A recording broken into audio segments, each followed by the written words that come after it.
नमस्कार। US elections में Joe Biden और डोनाल्ड ट्रंप दो लोग एक दूसरे से प्रतिस्पर्धा कर रहे हैं और खबर तो कुछ इस प्रकार से आ रही है कि वहाँ पे जो कुछ साल पहले बिहार में हुआ करता था बूथ कैप्चरिंग, वो इस समय यूएस में हो रहा है। और कई स्टेट्स में ये बूथ कैप्चरिंग की वजह से ऐसे रिपब्लिकन्स के आरोप हैं कि डेमोक्रेट्स आगे हैं। अब क्या सच है नहीं जानते, लेकिन जो बाइडेन, जो कि लगता है कि समय आ रहे हैं, क्या वो भारत देश के लिए अच्छे होंगे कि नहीं, सवाल ये उठता है।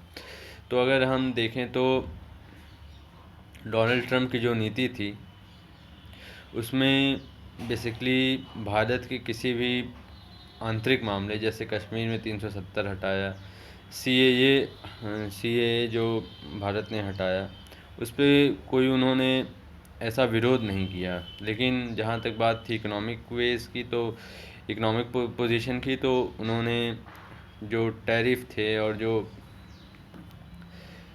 ग्रुप में था जो है अमेरिका, उसमें से भी निकाल दिया। और जो वहाँ पे जो इम्पोर्ट ड्यूटी थी वो भारत पे बढ़ा दी। और हर बैठक के बाद यही हुआ कि भारत ने अमेरिका के ऊपर इम्पोर्ट ड्यूटी बढ़ाई और अमेरिका ने भारत के उस पर इम्पोर्ट ड्यूटी बढ़ाई। तो कोई इकोनॉमिक उससे कोई फ़ायदा नहीं हुआ, लेकिन जो कोर मुद्दे थे उस पर भारत को फ़ायदा हो रहा था। अब जहाँ तक बात करें जो बाइडेन की, तो उन्होंने बाकायदे अपने जो घोषणा पत्र निकाला है उसमें मुस्लिमों के लिए मुस्लिम अमेरिकन और मुस्लिम अमेरिका नाम से एक घोषणा पत्र में शामिल किया है। और उसमें उन्होंने सीए का भी नाम लिया है और कश्मीर का भी भर भर के नाम लिया है। कमला हैरिस को तो हम लोग जानते ही हैं कि वो कश्मीर पे भारत का विरोध कर चुकी हैं, और साथ में सीए पे भी उनके कुछ अच्छे विचार नहीं हैं भारत पे। साथ में जो बाइडेन के भी कुछ ज़्यादा अच्छे विचार नहीं हैं। और जहाँ तक जो बाइडेन का इकोनॉमिक मुद्दों पे देखें, तो इकोनॉमिक मुद्दों पे जो बाइडेन के विचार हैं कि वो जो ट्रंप ने H1B वीज़ा, जिसमें भारत के सॉफ्टवेयर इंजीनियर्स को नौकरी मिलती थी अमेरिका में जाके, उसको जो बाइडेन ने बोला है कि उसको हटा देंगे। और जो भी इंपोर्ट ड्यूटीज़ हैं उनको भी कम करने का वादा किया है। तो एक तरीके से देखें तो इकोनॉमिक पृष्ठभूमि पे भारत को फ़ायदा होगा। लेकिन जो कोर मुद्दे हैं सच एज चाइना, क्योंकि डोनाल्ड ट्रंप चाइना पे बहुत ही कड़क रुख थे, और लेकिन जो बाइडेन उतने कड़क नहीं हैं चाइना पे, उसको बस कॉम्पिटिटर मानते हैं। और सच एज सीए और जो इंटरनल मुद्दे हो सकते हैं, क्योंकि ओबामा भी जब आए थे 2015 में, तो उन्होंने कुछ ऐसी फेक न्यूज़ पे ऐसी बात कर दी थी जो कि भारत की छवि ख़राब करने वाली थी।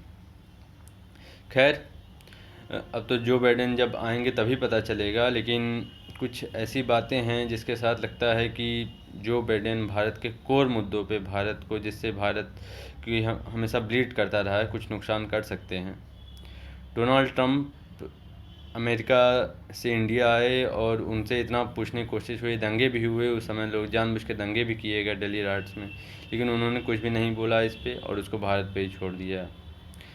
जिसको कि कोशिश थी कि उनसे कुछ बुलवा ले और उनसे कुछ बुलवा के कुछ ऐसा भारत को बैड नेम करने की कोशिश करे, लेकिन बाद में पता चला उसमें इसमें कुछ ऐसे जिहादी जैसे उमर खालिद जैसे लोगों का नाम आया। लेकिन डोनाल्ड ट्रंप का ओपिनियन भारत के इंटरनल मामलों में नहीं था। जो बाइडेन क्या करेंगे ये बाद में पता चलेगा, लेकिन ये देख के लगता है कि उनके जो विचार हैं वो कोर मुद्दों पे भारत के लिए काफ़ी अच्छे नहीं हैं, और भारत को वहाँ पे नुकसान हो सकता है। हाँ, इकोनॉमिक पृष्ठभूमि पे देखें तो भारत को फ़ायदा होगा। अब देखते हैं कि मोदी अगर गले लगा के और ऐसा कुछ हो गया कि जिससे भारत और अमेरिका से जो है जो बाइडेन से मोदी की भी अच्छी दोस्ती हो जाती है, तो वो अलग बात है। लेकिन कुछ नुकसान तो होंगे कोर मुद्दे पे जो बाइडेन के आने से। डोनाल्ड ट्रंप के इकोनॉमिक लेवल भी थे, अभी देखने के बाद ही पता चलेगा कि वो जब आते हैं तब। बहरहाल ओबामा की बात करें तो ओबामा के साथ भी मोदी के बहुत अच्छे रिश्ते थे, लेकिन ओबामा ने भी कुछ ऐसी बात कर दी जिससे कि कुछ बातें ख़राब हो गई। खैर, अब देखते हैं जो बाइडेन आते हैं तब।